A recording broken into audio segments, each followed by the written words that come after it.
Let's go. নমস্কার বন্ধুরা, welcome to আরকে sports. আজকের এই ভিডিওতে বেশ কিছু গুরুত্বপূর্ণ আপডেটস নিয়ে চলে এসেছি, যেখানে ইন্ডিয়ান ফুটবলের আইএসএল এবং পুরো ইন্ডিয়ান ফুটবল নিয়ে কিন্তু বড়সড় একটা খবর রয়েছে। বিশেষ করে আইএসএল হওয়া নিয়ে বড়সড় একটা খবর রয়েছে। বেশ কিছুদিনের আগের একটি ভিডিওতে বলেছিলাম যে 2026 সালের জানুয়ারি মাসে আইএসএল হবে, নতুন মরশুমের আইএসএল, যেটা 2025 সালে হওয়ার কথা ছিল, একদম শেষের দিকে শুরু হয়, কিন্তু সেটা জানুয়ারি মাসের শুরুতে হবে এরকম একটা আপডেট দিয়েছিলাম। তো সেই মতো ফেডারেশনের নতুন সংবিধান একটা বদল এসেছে। নতুন সংবিধান ভারতীয় ফুটবলে শীর্ষ স্তরের যে সত্ত্ব বা শীর্ষ স্তরের যে রাইটস যে বিষয়টা, সেটা কিন্তু ফেডারেশন রাখবে, যেটা এতদিন এফএসডিএল রাখতো, কিন্তু সেটা এখন ফেডারেশনের কাছে থাকবে। এবং শীর্ষ স্তর লিগে কিন্তু রেলিগেশন প্রমোশন চালু হবে, যেখানে আইএসএলের দলগুলো এখন কিন্তু প্রমোশন রেলিগেশনের মধ্যে থাকবে। যে দল একদম শেষের দিকে শেষ করবে সেই দল কিন্তু রেলিগেশন হয়ে হয়তো আই লিগে যাবে, আর আই লিগের যে দলটা সেই দলটা কিন্তু আইএসএলে প্রমোট হবে।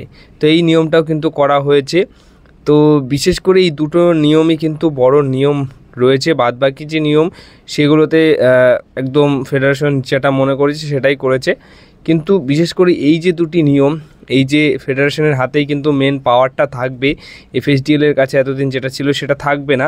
তো এফএসডিএল কি এই সমস্ত জিনিস মেনে নিয়ে আবার পুনরায় আইএসএল চালু করবে, বা তারা কি আইএসএল চালু করার জন্য এগিয়ে আসবে আবার? এটাই একটা বড় প্রশ্ন রয়েছে। তো ফেডারেশন হয়তো অন্য কোনো, এফএসডিএল এতদিন করেছে, কিন্তু অন্য কোনো ইনভেস্টার নিয়ে এসে হয়তো আইএসএল করাতে পারে, কিন্তু সেটা এক্ষুনি নয়, সেটাও করতে সময় লাগবে। আর প্রমোশন রেলিগেশনের ব্যাপারটাও খুব ভালো একটা ব্যাপার, কিন্তু আইএসএলের দলগুলো কি রেলিগেশনের ব্যাপারটা মেনে নেবে, এটাও একটা বড় প্রশ্ন রয়েছে। কারণ আইএসএলের যে দলগুলো খেলে তারা মানে বেশ প্রায় 10 বছর খেলে আসছে। তো সেখান থেকে দাঁড়িয়ে নতুন আই লিগের দলগুলোদের হয়তো তাদের কোনো সমস্যা নাও হতে পারে, কারণ তারা প্রমোট হয়ে আইএসএলে যাচ্ছে, কিন্তু যারা এতদিন খেলে এসেছে তাদের মধ্যে কোনো দল যদি রেলিগেশন হয়ে আই লিগে যায়, তো তাদের জন্য একটা অন্যরকম ব্যাপার হতে পারে। তো তারা হয়তো চাইবে যে আইএসএলে ভালো জায়গায় শেষ করতে, কিন্তু আইএসএলের দলগুলো এটা মেনে নেবে কি নেবে না সেটাও একটা প্রশ্ন রয়েছে। দেখা যাক, এই যে নতুন শর্তগুলো রাখা হয়েছে, নতুন বদল এসছে সংবিধানে, ফেডারেশনের সংবিধানে, এই সংবিধানের যে বিষয়গুলো, এই বিষয়গুলোর মধ্যে কিন্তু এই দুটো বিষয় খুবই ইম্পর্ট্যান্ট বিষয়। এখন আইএসএল কবে শুরু হবে এটা তো সময় বলে দেবে, আর যেটা বেশ কিছুদিন আগেই জানিয়েছিলাম জানুয়ারি মাসে শুরু হতে পারে, কিন্তু আপাতত সুপার কাপ নিয়ে কিন্তু ফেডারেশন ভাবছে। তো সুপার কাপ খুব তাড়াতাড়ি শুরু হয়ে যাবে, যেখানে আইএসএলের দল, আই লিগের দল খেলবে। উড়িষ্যা দল নাও খেলতে পারে, আর গোয়াতে হওয়ার সম্ভাবনাই সবথেকে বেশি রয়েছে। কেরালা ব্লাস্ট এফসি দলের খেলার কথাও রয়েছে, কিন্তু কেরালা ব্লাস্ট এফসি দল শেষ মুহূর্তে কী করে সেটাই দেখার রয়েছে। বাদবাকি সব দলই কম বেশি এই সুপার কাপে খেলবে, এবং গ্রুপ হিসেবেই কিন্তু খেলা হবে। গ্রুপ থেকে কোয়ালিফাই করে কোয়ার্টার ফাইনাল, সেমিফাইনাল এইরকমভাবে কিন্তু খেলা হবে। এবার নেক্সট আপডেট যেগুলো শেয়ার করার রয়েছে সেটা হচ্ছে ডিমিট্রি পেট্রাটাসকে নিয়ে কিন্তু বড়সড় খবর রয়েছে। গতকালের ভিডিওতে বলেইছিলাম যে ডিমিট্রি পেট্রাটাস কিন্তু কোথাও যাচ্ছে না, মোহনবাগান দলের খুবই গুরুত্বপূর্ণ একটা ফুটবলার, তাকে কিন্তু সেইভাবে ইউজ করছে না কোচ মলিনা।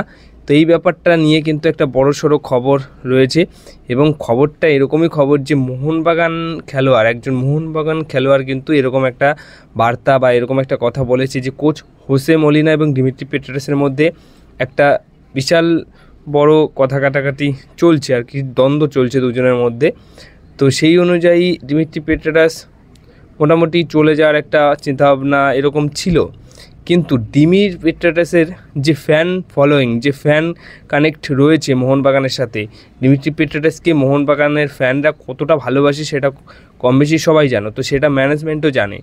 তাই ডিমিট্রি পেট্রাটাস যদি এই সময় চলে যায় তাহলে কিন্তু মোহনবাগান দলের সমর্থকদের মনে বিশাল বড় আঘাত আসবে, আর সেটা চায় না, এরকম একটা ড্যামেজ চায় না। তাই এই ড্যামেজটাকে কন্ট্রোল করার মোডে রয়েছে ম্যানেজমেন্ট, এবং এটা খুব তাড়াতাড়ি করতে চাইছে। আর একদম অফিসিয়াল কনফার্মেশন তো গতকালই চলে এসেছিলো, মার্কোস জানিয়ে দিয়েছিল যে ডিমিট্রি পেট্রাটাস কোথাও যাচ্ছে না, মোহনবাগান দলে থাকছে, এবং আমিও জানিয়েছিলাম।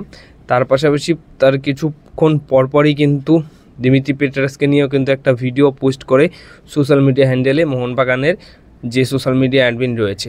তো সব মিলিয়ে দিমিত্রি পেট্রাসকে নিয়ে যে একটা আলোচনা সৃষ্টি হয়েছিল সেটা কিন্তু একদম শিলমোহর পড়ে গেল যে সে কিন্তু থাকছে, আর তাকে নিয়ে আলোচনা হবে এটা স্বাভাবিক, কারণ শেষ ম্যাচে যেটা আমরা দেখেছি মলিনার সাথে তার একটা কথা কাটাকাটি হয়েছিল, সেই অনুযায়ী কিন্তু এই সমস্ত বিষয় দিমিত্রি পেট্রাসকে নিয়ে উঠে এসেছিলো এবং অনেকের মনে অনেক প্রশ্ন ছিল। কিছু কিছু জায়গা থেকেই প্রথমেই খবর করা হয়েছিল যে দিমিত্রি পেট্রাস চলে যাবে, তো এরকম নয়। আর ইউটিউবার যে আছে সবাই ভাবছিল যে ইউটিউবাররা আগে এরকম ফেক নিউজ রিলিজ করছে বা বলছে, কিন্তু আগে কিন্তু টুইটার হ্যান্ডেলেই কিছু কিছু জায়গা থেকেই কিন্তু এই খবরটা প্রথমত তারা দেয়, তারপর কিন্তু সমস্ত বিষয় নিয়ে আলোচনা শুরু হয়।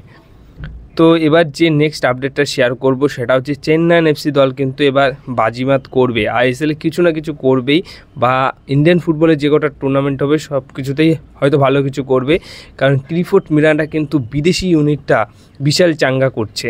হ্যাঁ, যে সমস্ত ফুটবলার তারা সই করিয়ে নিয়েছে, যেরকম কার্ল ম্যাকুইগ এবং কার্লোস ডেলগ্যাডো, এই দুইজন ফুটবলার কিন্তু পুরোপুরি চূড়ান্ত হয়ে গেছে চেন্নাইন এফসি দলে।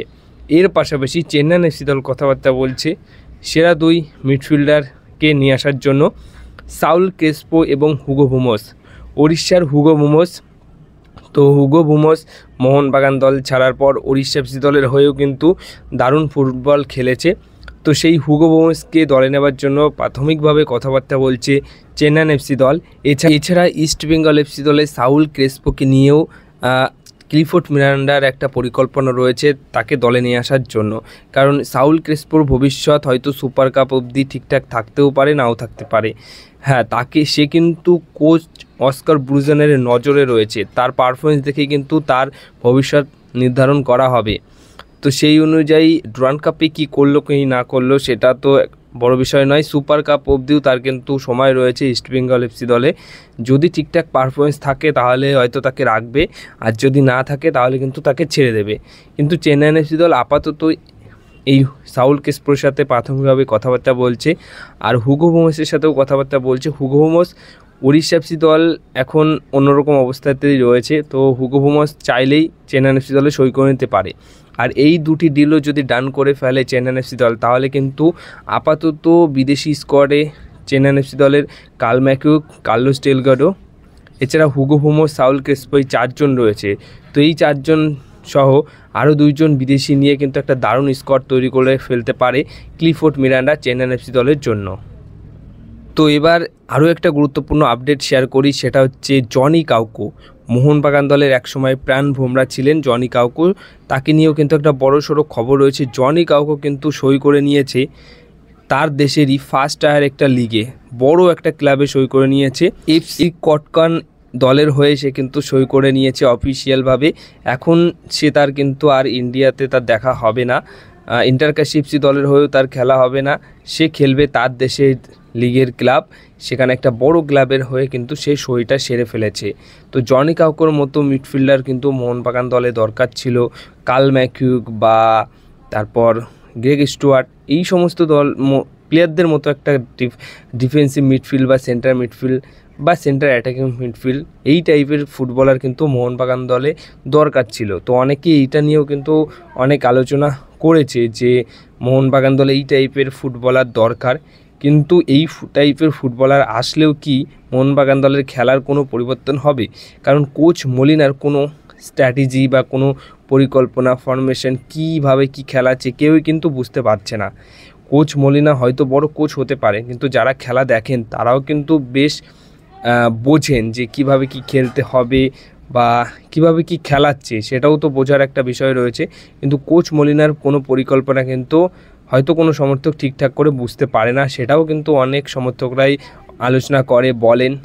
তো নতুন বিদেশি সিডিএম আসলেই যে মোহনবাগান দলের খেলা ঠিকঠাক হয়ে যাবে এমন তো নাও হতে পারে, কিন্তু হ্যাঁ, মোহনবাগান দল হয়তো 7 নম্বর বিদেশি প্লেয়ার নিয়ে আসতেই পারে, আর সেটার পরিকল্পনা মোহনবাগান দলের রয়েছে, সেটা তো শুরু থেকেই বলে আসছি।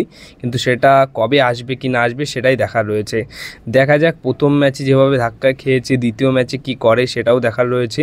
দ্বিতীয় ম্যাচের আগে মোহনবাগান দলের ফুটবলারদের ছুটি দিয়েছিল, যেখানে তাদের প্রতিপক্ষ দল কিন্তু ফার্স্ট ম্যাচ খেলার পরের দিনই আবার সেকেন্ড ম্যাচ খেলার প্রস্তুতি নেওয়া শুরু করে দিয়েছে। আর সেখানে মোহনবাগান দলের কোচ মলিনা প্রথম ম্যাচ হেরে তার 2-3 দিন পর কিন্তু ছুটি দিয়ে দিয়েছে, মানে 2-3 দিনের জন্য ছুটি দিয়ে দিয়েছে। তো কীরকম মেন্টালিটি নিয়ে কীভাবে কী প্রস্তুতি নিচ্ছে সেটাই দেখার রয়েছে। যাই হোক, আবার প্র্যাকটিস শুরু হয়ে যাবে আজ থেকে খুব সম্ভবত, এবং নেক্সট ম্যাচের জন্য কিন্তু প্রস্তুতি নেওয়া শুরু করে দেবে। তো দেখা যাক নেক্সট ম্যাচে কি করে শক্তিশালী দলের এগেনস্টে মোহনবাগান দল।